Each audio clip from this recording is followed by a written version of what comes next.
Hola a todos, soy Milton Afanador de Docentes Magazine Arte y Cultura y hoy nos encontramos con un invitado súper especial. Desde Argentina, desde una de las provincias más interesantes de este hermoso país, Marcelo Imbau, quien nos va a hablar de literatura, de teatro, de su proceso y de su cercanía a la literatura colombiana a través de nuestro Nobel, Gabriel García Márquez. Hola, ¿qué tal? Víctor Afanador, ¿cómo anda usted? Estoy muy contento de comunicarme a la distancia con ustedes. Veo siempre lo que hacen y me gusta mucho. Entonces, bueno, me sentí muy contento ser invitado. Yo estudié filosofía, pero hace muchos años que no ejerzo la docencia. Ejercí la docencia. Fui director acá de un instituto en mi ciudad cuando volví, pero en este momento estoy dedicado más al teatro y al teatro narrado. Por eso un cuento que hoy que seguramente lo conocen los colombianos mucho, más que un cuento es un relato de García Márquez que vamos a hablar, porque si fuera un cuento lo tendría que leer textual. Me encantan los relatos porque es de boca en boca. Es la antigua tradición antes que existan los libros. Y García Márquez siempre lo contaba, o algunas veces lo contó a este relato, justamente cuando tenía entrevistas. Y en este momento me pareció muy importante, por eso lo puse en mi canal de YouTube, a ese relato, porque me pareció súper interesante en un momento que el rumor está dañando a muchas personas. Yo les llamo que estamos en una época, no sé si en el país de ustedes, acá, de caza de brujos y de brujas. Se escracha a personas por medio del rumor en las redes y después es muy difícil reparar la imagen sobre estos rumores que la mayoría de las veces son falsos. Marcelo, para dar un poquito de contexto, contémosle a Bucaramanga, ¿dónde queda Tucumán? Bárbaro, bárbaro. Tucumán es una de las provincias que queda al noroeste de la Argentina. Son Catamarca, Tucumán, Jujuy, Salta pertenecen al norte de la Argentina. Estamos, digamos, próximo al límite con Bolivia. Próximo acá en la Argentina, bueno, ustedes también tienen un país muy extenso, entonces estamos a 350, 400 kilómetros del límite con Bolivia. Bueno, nos cae mucho más cerca nuestra capital, Buenos Aires, que está a 1.200 kilómetros. Es chica de Tucumán y es donde se declaró la independencia un 9 de julio de 1816.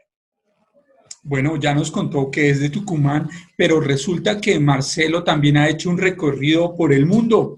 Ha vivido en Europa, ha vivido en otros espacios geográficos que han alimentado todo su proceso artístico y escénico. Cuéntenos un poco sobre eso. Así es, a los 19 años decido partir de Tucumán. Siento muchas ganas de empezar a conocer el mundo. Mi primer puerto es Buenos Aires, justamente, ¿no? Porque Buenos Aires, a nosotros los provincianos, no sé si a ustedes le pasa lo mismo con Bogotá, nos atrae mucho la capital, sobre todo cuando somos jóvenes, porque es como que es el ombligo de todo, ahí está todo el proceso cultural, por lo menos en mi época, ahora cambió un poco, ¿no? Y fui a Buenos Aires, estuve un tiempo para sobrevivir, hice varios trabajos, entre eso trabajé también en la Universidad de Buenos Aires, trabajé con chicos sordos y con problemas del lenguaje. Yo ya escribí, en Buenos Aires gano un premio que era bastante importante en esa época, que era la Fundación Gibré, me premia, saco el primer premio en poesía de Latinoamérica, porque participaban escritores de Latinoamérica. Eso me da como un impulso, un entusiasmo. A los 20 años ganar ese premio era como fuerte. Luego me voy a vivir a Misiones. Misiones es el límite con Brasil. Un brazo que tiene Argentina, la punta de ese brazo que entra a Brasil, ahí se encuentra Misiones.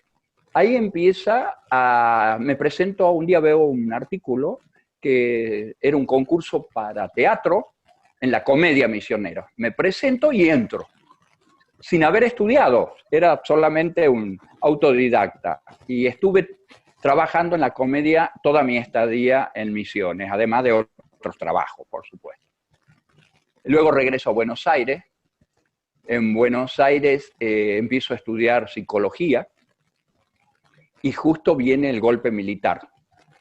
Nuestro terrible golpe que después trajo un genocidio en Argentina, un golpe que duró 7 años, desde 1976 hasta el 83, que vuelve la democracia hasta el día de hoy, por suerte. En Buenos Aires se hace muy difícil la vida con esto del golpe, y yo regreso un tiempo a Tucumán, para luego volver cuando se tranquilizan las cosas a Buenos Aires. Luego me voy a vivir al centro del país, a Río Cuarto, donde estudio filosofía. Trabajo en la Universidad de Río Cuarto bastante tiempo y con un grupo armamos en extensión universitaria lo que se llama la educación para el adulto mayor. Solamente podían entrar a estudiar en los cursos que dictábamos personas de 50 años para arriba. Y yo ahí empiezo a hacer una mezcla entre mis conocimientos de psicología, de filosofía, de literatura, y creo los grupos de calidad de vida.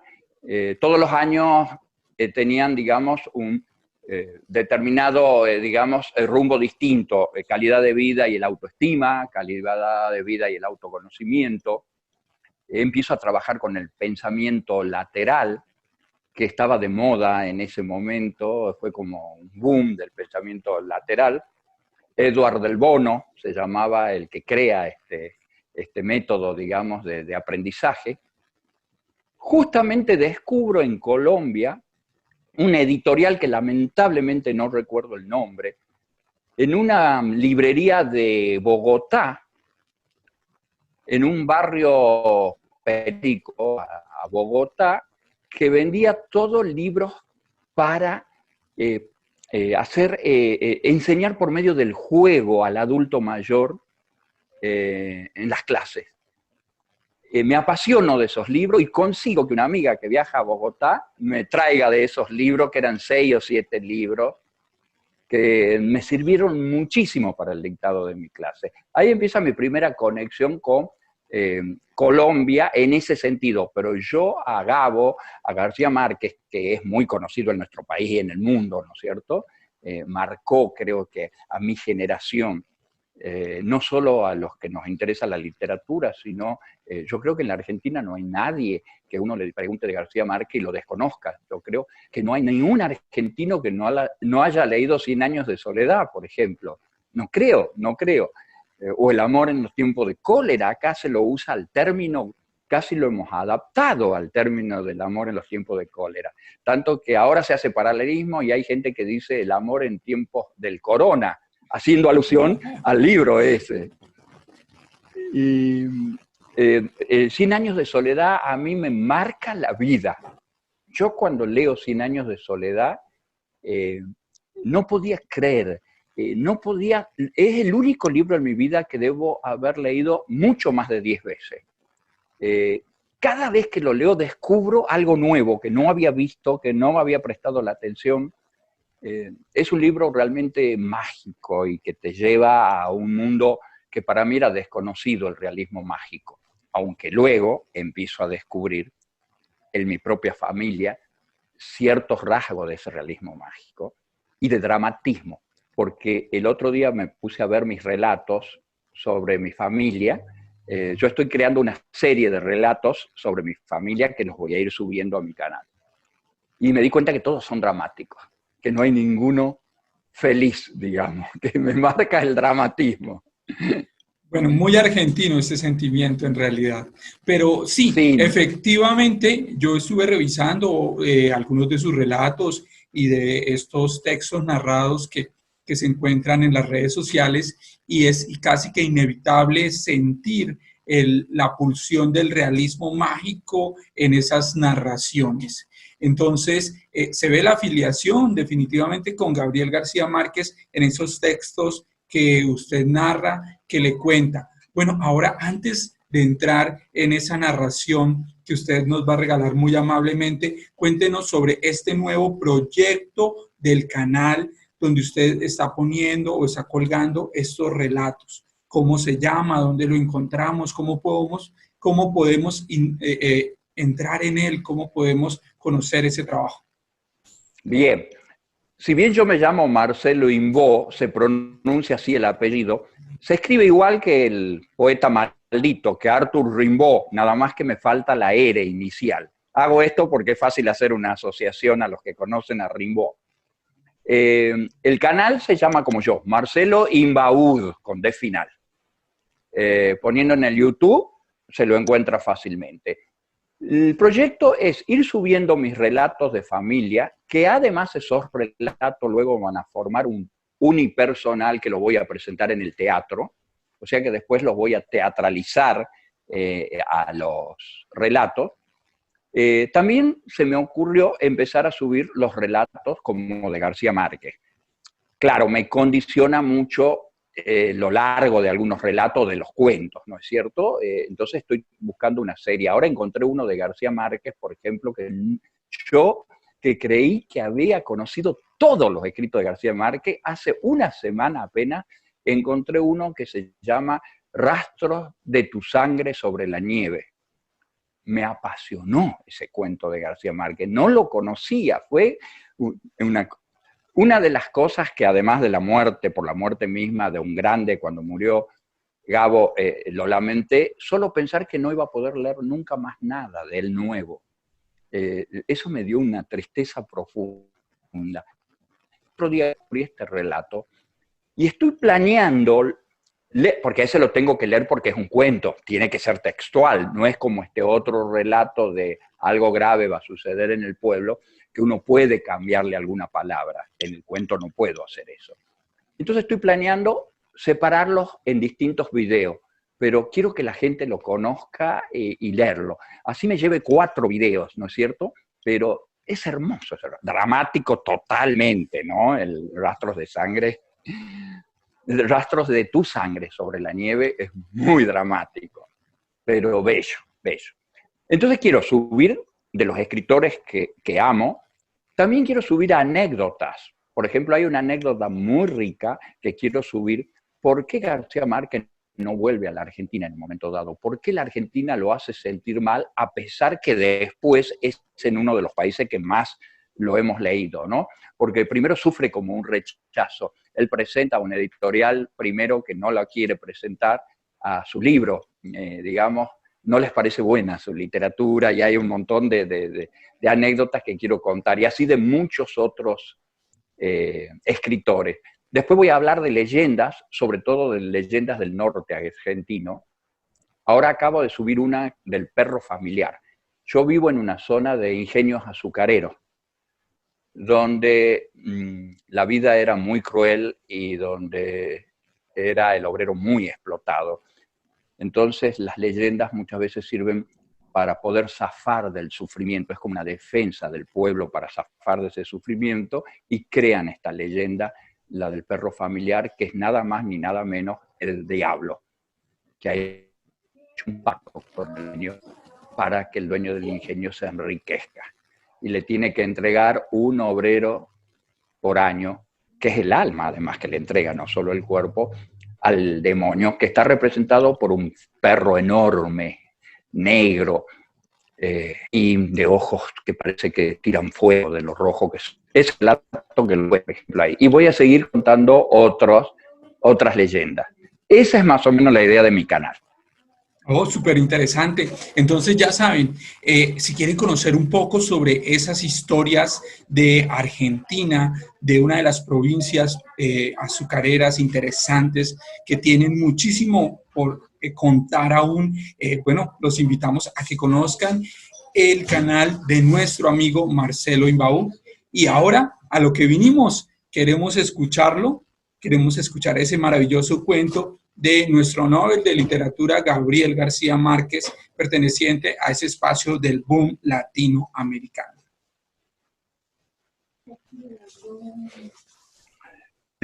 Como les contaba, García Márquez este relato siempre lo contaba en las entrevistas cuando él creía que venía al caso. Casi lo contaba por el mismo motivo que lo voy a contar yo.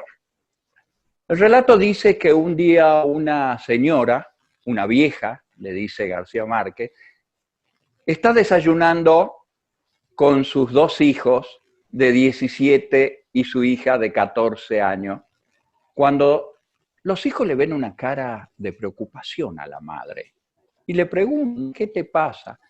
Ay, he despertado esta mañana con un presentimiento de suceder algo grave en el pueblo. Ay, mamá, se le ríen los hijos, eso es cosas de viejo, los viejos tienen ese presentimiento, no va a pasar nada. El hijo, cuando termina de desayunar, se va a jugar al billar y en un momento apuesta con un amigo una carambola que era muy fácil de invocar, apuesta un peso, pierde esa carambola tan fácil. De la vergüenza usa como argumento, lo que pasa es que estoy preocupado porque mi madre ha dicho que va a suceder algo malo en el pueblo. Se le ríen los amigos, y el amigo que ha ganado el peso se va a casa y le comenta a la madre, y estaban ahí también los ganó, le gané a este tonto el peso porque dice que estaba afligido porque la madre dijo que iba a hacer algo mal en el pueblo. La madre escucha atentamente y va a la carnicería de compras, la carnicería del pueblo. Estamos hablando de un pueblo muy pequeño. Entra a la carnicería y pide 1 libra de carne y de pronto dice, no, 2, porque hoy parece que va a suceder algo muy malo en el pueblo y mejor me llevo más provisión. El carnicero le da, le queda en la cabeza el carnicero. El carnicero, como buen comerciante, cuando entra la próxima cliente y le pide 2 libras de carne, dice, mejor lleve 4 porque va a suceder algo parece muy mal en el pueblo. La mujer le dice, tiene razón, mejor deme las 4 libras, tengo muchos hijos y va a suceder algo más. Y así el rumor ya se empieza a expandir en todo el pueblo. De pronto alguien dice, ¿vieron el calor que hace en el pueblo? Y otra persona dice, siempre hizo ese calor. No, como este hasta ahora, nunca. De pronto un pajarito se asienta a comer en la plaza, en un cantero de la plaza del pueblo, y otra persona dice, ¿vieron que hay un pajarito en la plaza del pueblo? Pero siempre hubo pajaritos, pero nunca a esta hora y nunca con este calor. Ese pajarito no tendría que haber bajado. Empieza ya el rumor, se infla, y un señor decide y se va a su casa, agarra todos los bártulos, toda la mercadería que puede, los muebles, los sube a un carro y atraviesa la plaza y le va diciendo a la gente que él se va, que no va a esperar que eso grave afecte a su familia. La gente lo escucha, empiezan a decidir hacer esta especie de éxodo. De pronto, cuando ya van subiendo por una colina que estaba al lado del pueblo, uno de ellos dice, no, yo me vuelvo a quemar, a prender fuego en mi casa porque no quiero que ese mal entre a mi casa y encuentre cosas, mejor es destruir. Todos lo siguen, prenden fuego a todas sus casas. Y cuando van, ya era el atardecer, subiendo la colina, se ven las llamas del pueblo, todo el pueblo incendiado, y la mujer que se había despertado con el presentimiento le dice al hijo, ¿vieron? Todos creían que yo estaba loca, ¿vieron que era cierto que iba a suceder algo malo en el pueblo? Bueno, este cuento maravilloso de Gabriel García Márquez, contado por nuestro invitado del día de hoy, Marcelo Imbau, quien es un narrador de historias, un hombre totalmente ecléptico que transita la filosofía, las letras, el teatro, la psicología, la educación, y que nos invita a pensar en el realismo mágico de Gabriel García Márquez y en el boom latinoamericano. Pero este cuento sigue estando vigente, y más en estos días en los que todos estamos en casa y que hemos tenido que generar estrategias de comunicación y estrategias de diálogo. Y se siente un poco también la situación del pánico en los supermercados. Entonces vemos cómo estas acciones o estas situaciones siguen siendo vigentes, no solo en Latinoamérica, sino a nivel global. Mira, hablando esto de las provisiones, por ejemplo, a mí me llamó la atención algo que sucedió en Argentina, no sé si en Colombia. Cuando empieza la cuarentena, lo primero que se agota de todos los supermercados es el papel higiénico. Fue un misterio. Nadie supo explicar. ¿Le llaman papel higiénico también ustedes bueno, de todos los supermercados se agota. Nadie pudo explicar el por qué. Y aparentemente fue por un rumor que se iba a necesitar papel higiénico. Ok, sí. Entonces, algo está pasando en nuestra Latinoamérica y eso es la unión a través de las redes sociales, la literatura y los encuentros con este tipo de espacios que gracias a nuestros invitados internacionales hemos podido convocar para que nos cuenten un poco de su literatura. Bueno, Marcelo, para terminar este encuentro con las letras a través de Docentes Magazine, Arte y Cultura, cuéntenos bueno, o un pequeño abrebocas de eso que vamos a encontrar en su canal de YouTube. Perfecto. Les voy a contar uno de los relatos de mi familia. Voy a tratar de hacerlo más breve. Pablo, mi tío abuelo, uno de los hermanos que tenía mi abuelo, amigo, que era de la familia enemiga de mi abuelo por el alambrado, siempre estaban robándose medio metro o un metro de tierra, y eran así como las familias de Julieta y Romeo, enemigos.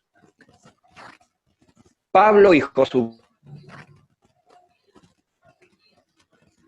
vecino, en una época donde el amor entre dos era impensable, donde era prohibido y condenado. Estamos hablando de 1920. Ellos mantienen esa amistad oculta y José María enferma de tuberculosis. Llega a Tucumán la tuberculosis. Ellos vivían en las afueras de la ciudad, un lugar que se llama Yerbabuena, al lado de la montaña. La familia de José María se muda a la capital y deja a su hijo con el servicio doméstico y con los peones del campo que lo cuiden. Pablo no soporta que su amor quede solo y frente a la negación de mi bisabuelo Marcial, cruza el alambrado y va a cuidar a su amor. Lo cuida, lo mima, lo protege, pero nada puede salvar a José María, que muere de tuberculosis. Pablo vuelve derrotado a su casa.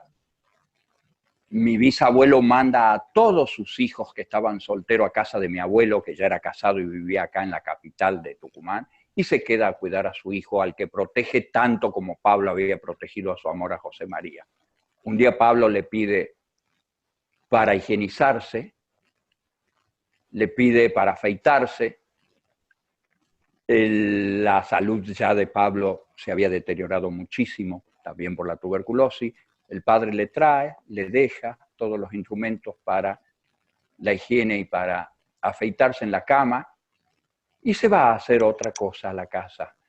Cuando vuelve, Pablo se había cortado con la navaja la garganta y yacía ensangrentado en todas las sábanas blancas y muerto. Ese es el relato. Bueno, estas historias maravillosas, tristes, y bueno, que te ponen a pensar sobre estas historias que suceden en nuestro continente, en nuestro territorio, pero que son universales y que hacen parte de las pulsiones humanas y de los sentimientos humanos. Entonces, el día de hoy estamos con Marcelo Imbaú a través de Docentes Magazine, Arte y Cultura, escuchando un poco sobre sus relatos y hablando de literatura latinoamericana. Marcelo, ¿le gustaría recomendar algún escritor argentino que nosotros, los colombianos, debamos conocer y que podamos encontrar fácilmente en redes sociales antes de retirarse o de retirarnos? Bueno, indudablemente que nuestro escritor por excelencia es Jorge Luis Borges. Es un de los escritores que creo que no hay que dejar de leer sus cuentos, además de su poesía, el cuento El Inmortal de Borges, el cuento El Aleph de Borges, van a existir siempre y siempre van a ser vigentes y son dos joyas de la literatura, no solo argentina, sino universal. Bioy Casares, Silvina Ocampo, han sido maravillosos escritores. Por supuesto que hay muchos escritores ahora, en este momento, pero los nombro a ellos porque son esos escritores que enriquecieron mi vida. Sobre todo, les digo, Silvina Ocampo, Bioy Casares y Borges, no hay que dejar de leer alguno de sus cuentos.